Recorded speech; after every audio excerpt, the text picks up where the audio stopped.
Alors bonsoir. Donc nous sommes heureux d'accueillir Séverine et Jean-Baptiste ce soir. Et bon. Donc Séverine a écrit ce livre, Un néoluberlu dégingandé et une demi-portion. Donc Jean-Baptiste avait écrit, alors je ne me rappelle plus le titre, Ivre de joie. En plus on l'a fait ensemble. Donc voilà. Donc là ce soir c'est Séverine l'auteur. Donc Jean-Baptiste l'accompagne. Oui, oui. Mais c'est lui l'orateur.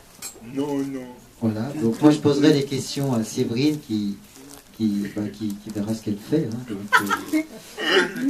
voilà. Elle se débrouille. Moi je Voilà. tiens le crayon. Donc comme chaque auteur on les présente, mais j'ai l'impression que vous les connaissez bien. Donc Séverine est maman, dramaturge. Donc elle écrit des pièces de théâtre. D'ailleurs, tu écris très bien. Enfin, j'ai trouvé que c'était très agréable l'écriture de ce livre. Donc elle est mariée avec Jean-Baptiste, qui est psychosociologue, conférencier et conseiller handicap, donc qui est en train de fonder, je crois, hein, c'est ça? Oui. Le premier réseau humain socio-professionnel dédié au monde du handicap et à son entourage. Donc pour ceux qui achètent le livre, je crois que c'est au début ou à la fin, même dans sa dernière page, sur la page de couve, vous avez l'adresse du site, le réseau humain.ning.com. Ça va changer ça? Oui. Donc ça va changer. Donc, Oui. voilà. Le réseau humain.com. Oui. Voilà. Et ils ont 2 enfants, je ne me rappelle plus des prénoms. Baudouin et Théophane. Baudouin 10 ans et Théophane 5 ans. 2 ans, pardon. Voilà.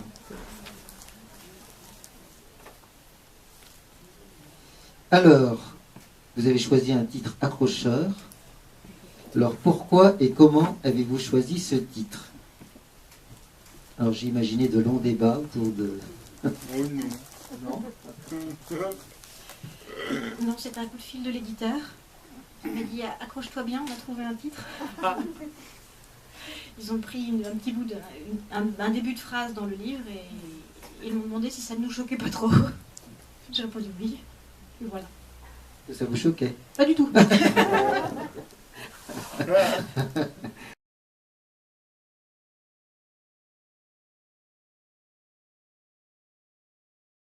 C'est la question que je trouve la plus difficile de toutes. Parce que soit je réponds très simplement par amour, mais apparemment ça ne suffit à personne. Je pense que déjà c'est une rencontre profonde et c'est peut-être un coup de foudre, c'est difficile à dire, je n'en sais rien. Mais ce qu'il y a surtout, même ça je ne peux pas dire, mais je pense aussi qu'il y avait aussi toute une maturité affective et spirituelle avant qui me permettait de m'engager clairement une fois pour toutes. Et voilà, et c'est la spiritualité, particulièrement dans le rite catholique, qui m'a permis d'avancer sur ce chemin-là. J'avais 31 ans, ça m'avait pris beaucoup de temps, mais à ce moment-là, j'étais prête. Et justement, le handicap de Jean-Baptiste m'a forcément poussée à me poser tout de suite les questions essentielles. En gros, c'était tout ou rien, où j'y allais vraiment, ou j'y allais pas du tout. Et d'ailleurs, c'est sans doute une des caractéristiques du handicap. Ça vous oblige à aller droit au but, le plus vite possible, de la manière la plus ajustée possible. Sinon, ça pose des petits problèmes et on s'en va tout de suite. Donc elle est restée. Non, moi, Donc tu as des choses à dire elle m'a vu et elle a cru. On peut mettre un accent circonflexe sur cru, parce que j'ai dû grandir aussi un peu. Pas forcément en taille. Selon l'évangile Saint-Jean-Baptiste. Donc tu écris dans ton livre cette phrase qui peut être dure à entendre: ce qui manque à Jean-Baptiste, c'est le respect. D'ailleurs, on sent ta souffrance à travers ces paroles. Comment es-tu, Jean-Baptiste, à être respecté? Et un peu plus largement, puisque donc on pourrait aussi réfléchir comment aider ou nous aider à respecter ceux qui vivent un handicap. Il y a plusieurs points d'accroche pour tout ça. Il y a beaucoup de choses dans cette question.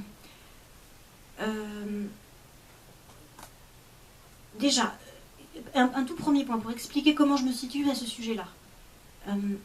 Oui, le regard des autres sur mon mari me fait souffrir, mais tout au fond de moi, il y a une très grande paix parce que je suis profondément heureuse avec mon mari. Et pourtant, jamais je ne m'habituerai à ce regard-là. Et je refuse de m'y habituer.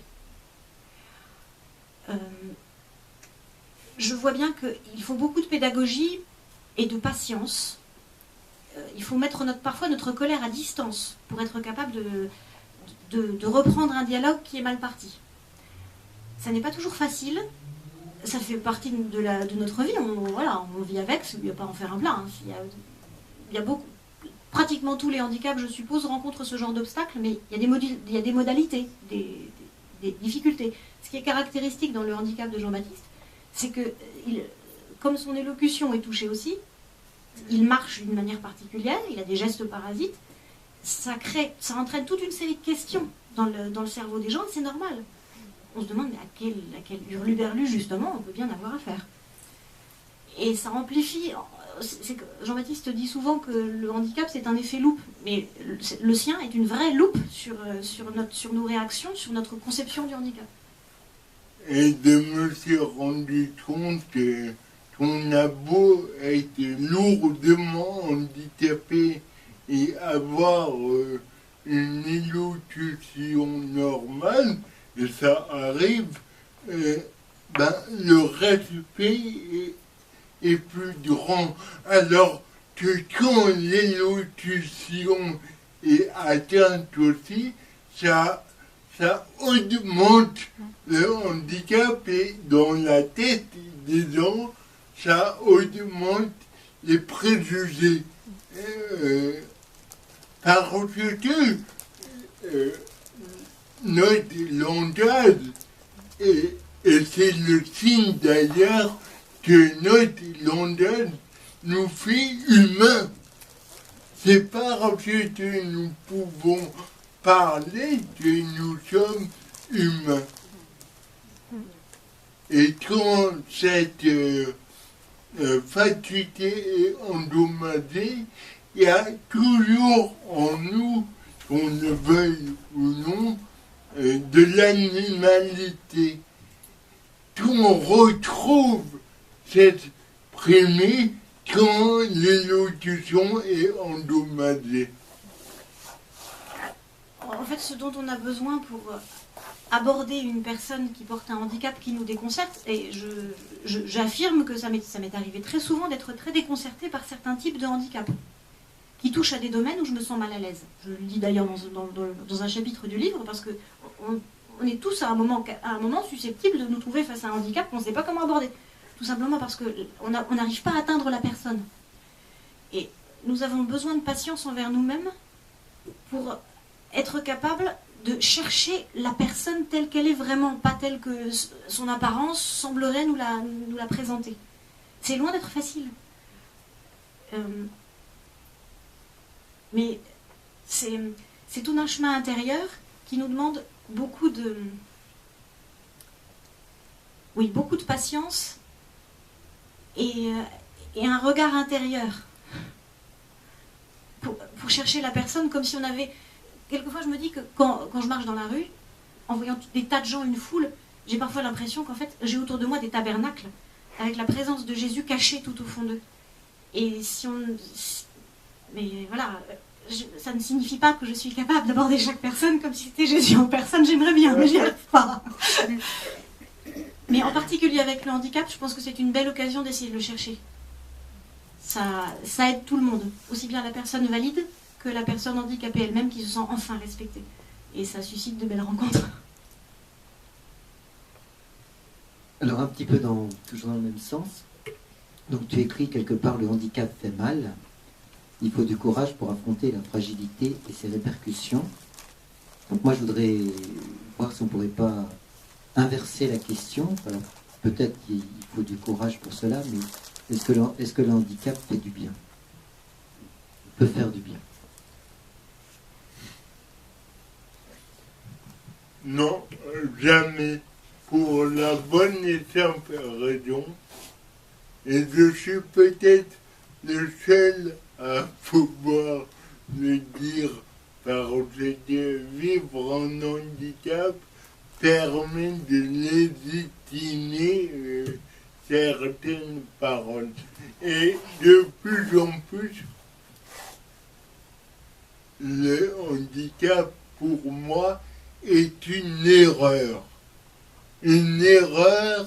de la nature, ou plutôt la conséquence d'une erreur. Et tout le monde dit on a le droit à l'erreur. Mais dans les faits, quand l'erreur se présente, ce droit à l'erreur n'est pas souvent respecté. Et je crois que cela renvoie à la culture. Et que faisons-nous de l'erreur? Que faisons-nous de nos erreurs? Est-ce qu'il y a un travail sur nos erreurs pour nous faire avancer?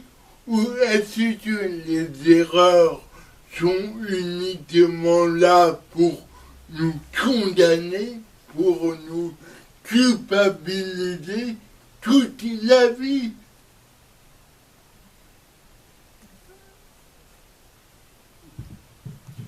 Alors, j'ai peut-être mal posé la question.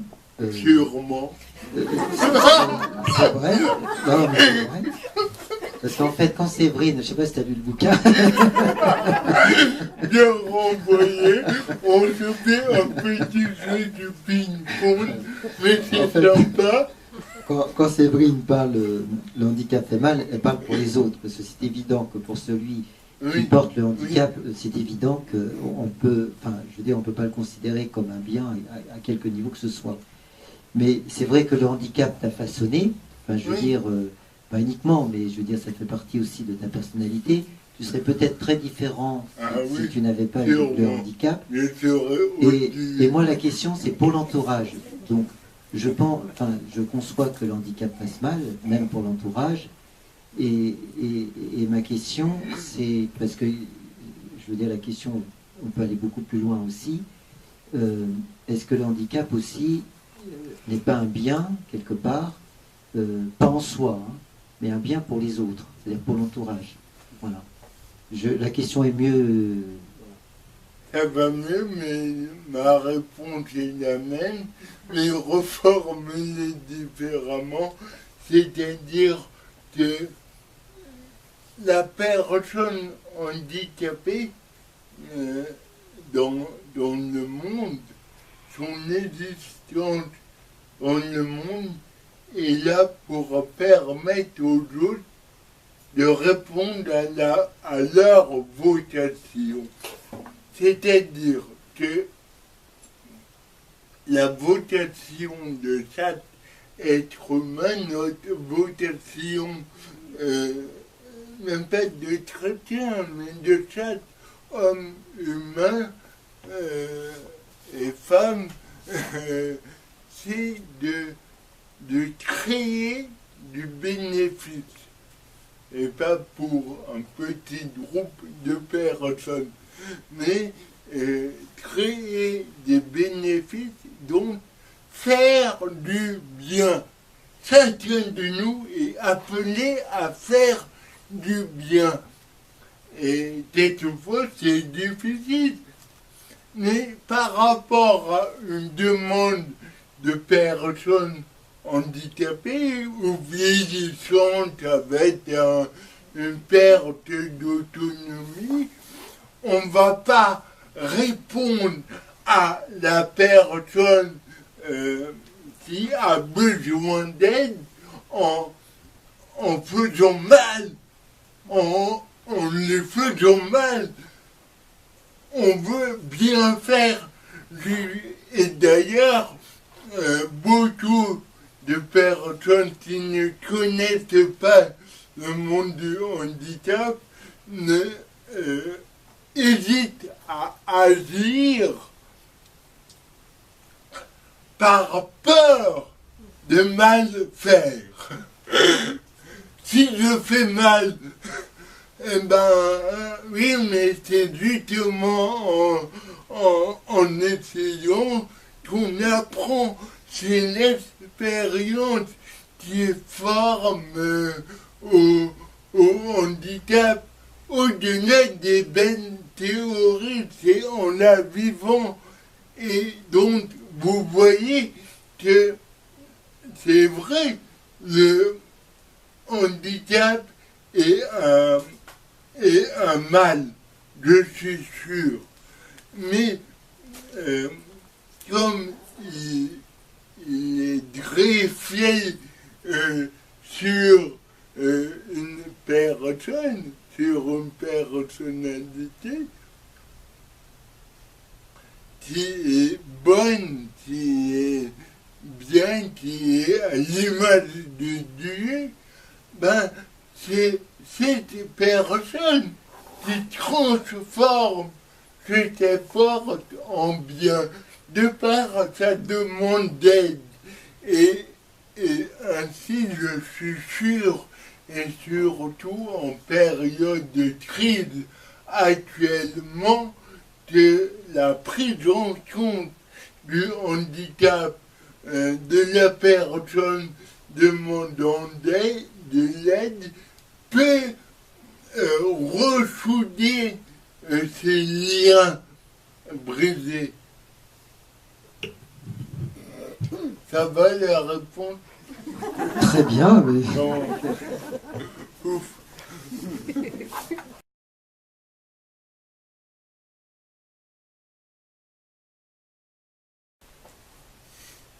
Au départ, c'est un concept psychologique que Jean-Baptiste m'a fait découvrir sur,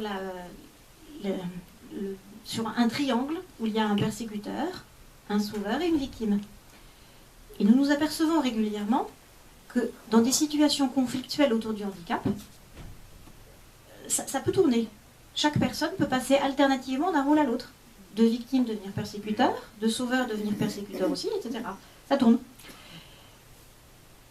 Et à force de le voir, j'ai fini par y réfléchir comme à une tragédie, au sens grec du terme, comme dans une pièce de théâtre, où il y a forcément un conflit, il faut qu'il y ait un nœud à un endroit.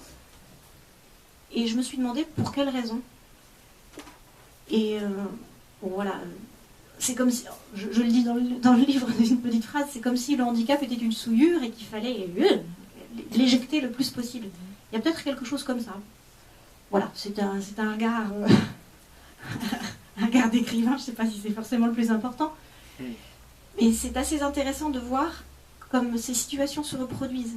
Elles doivent correspondre à quelque chose de profond, à la fois dans la psychologie humaine et en même temps dans les interactions dans les groupes, dans les interactions entre personnes.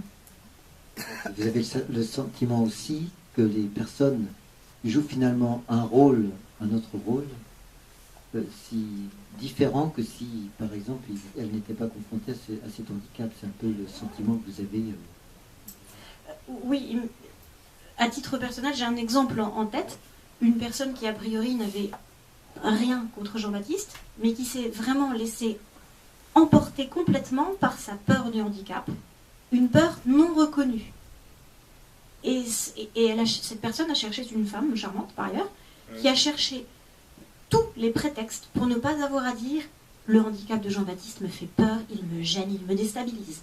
Donc elle a cherché tous les moyens pour le porter sur d'autres choses, en disant que c'était sa personnalité, que c'était lui qui avait un problème. Le problème était dans son cœur à elle n'a à ce jour toujours pas reconnu. Une personne que je connais très bien. Et c'est vrai que ça fait souffrir la personne qui vit ça, aussi bien que Jean-Baptiste ou moi, évidemment. Et tout le temps qu'il y a ce refus, cette fermeture, cette peur, il n'y a pas grand-chose à faire. Hein. Alors, à un autre moment du livre, tu évoques le handicap comme un cloître. C'est une image positive ou négative? Très, très positive, et pourtant. Un cloître en ce sens que il y a une clôture. Donc on ne peut pas aller au-delà. C'est-à-dire que je l'élargis, parce que Jean-Baptiste m'avait dit que le handicap était un cloître, mais je l'ai élargi en me disant, moi, à titre plus, en le reprenant dans ce livre, que n'importe quelle souffrance peut devenir un cloître. C'est qu'on sent son incapacité, son impuissance, sa fragilité, le fait que non, je ne peux pas aller là, je n'y arriverai jamais, ça je ne sais pas le faire, je ne peux pas. Et le fait de sentir cette clôture autour de soi, qui au début peut faire souffrir, on se dit zut, je vis moins bien que les autres, je sais moins bien faire que les autres, l'intensité de ma vie est peut-être moins grande, comme on peut se dire, oui, je ne pourrai jamais faire telle activité parce qu'effectivement je suis bloquée physiquement ou psychologiquement ou pour toutes sortes d'autres raisons. Mais si on creuse, on s'aperçoit à ce moment-là qu'il y a un véritable trésor. Et ça se joue dans la vie intérieure. Alors, comme je suis chrétienne, forcément, je l'interprète avec toute la tradition chrétienne, en ce sens où c'est un lieu d'où on a quelque chose de particulier à dire, quelque chose de particulier à vivre et à transmettre aux autres. C'est comme dans un jardin. Il y a suivant l'exposition au soleil et au vent, certaines plantes poussent bien ou mal. Et bien ces plantes qui veulent bien pousser chez moi sont là pour servir à d'autres, donner des fleurs et des fruits pour les autres. Et qu'importe si chez moi il n'y a pas d'oranger, peut-être qu'il y a d'excellents pommiers qui vont donner les meilleures pommes. Ces limites qui nous sont données, et qui nous sont données à tous, parce que ce sont les limites humaines, nous permettent de chercher ce qu'il y a de meilleur pour nous, sans chercher à nous comparer sans cesse à l'autre, parce que il me semble que, à force de creuser cette question, que plus j'accepte d'être enracinée dans ce que je suis, de creuser jusqu'au fond pour donner, vraiment, de planter bien mes racines dans mon propre terroir, je vais donner une plante qui va donner de bons fruits et qui seront bons pour les autres. Comme disait Jean-Baptiste, ce sera bon pour ce sera un bénéfice. Si je me compare sans cesse aux autres, je ne prendrai pas le temps de creuser mon terroir et je vais perdre beaucoup de temps, alors que là où je suis, j'ai quelque chose à vivre et à donner.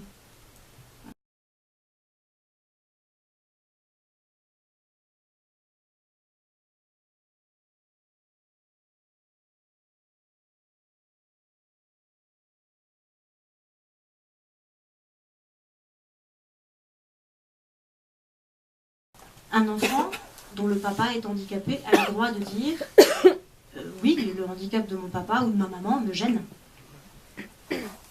Il n'arrivera pas à faire la distinction entre le handicap de son papa ou de sa maman et la personne qu'il aime, le papa, la maman, si on ne l'aide pas. Et la réponse que nous lui avons donnée ce matin-là a provoqué un apaisement en lui, parce qu'il s'est dit oui, cette partie-là de mon papa, cette caractéristique de mon papa a le droit de me faire souffrir, j'ai le droit d'en souffrir. Mais papa, je l'aime. Donc tout est résolu. Il était reconnu à la fois dans sa souffrance et dans son amour. Et depuis, voilà. Mais je pense que chacun de nos enfants aura à faire ce parcours. Peut-être à plusieurs reprises. Après ça, j'ai plus rien à dire.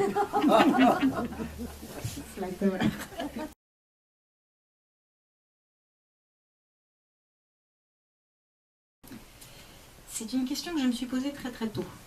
Quand j'ai fait lire à 2 ou 3 amis la première version du manuscrit, une jeune femme m'a répondu, très versée dans ce genre de domaine, m'a répondu c'est une lettre ouverte. Il faut que tu le lises rapidement pour que les gens sentent sur quel ton tu vas leur parler. Et ce mot lettre ouverte m'a laissé perplexe. Je me suis dit ouverte, parce que j'étais en train de me poser une question. Je me disais, c'est bien gentil de partager certains éléments de ce qu'on vit, mais je me suis posé très rapidement la question de la pudeur et de la décence.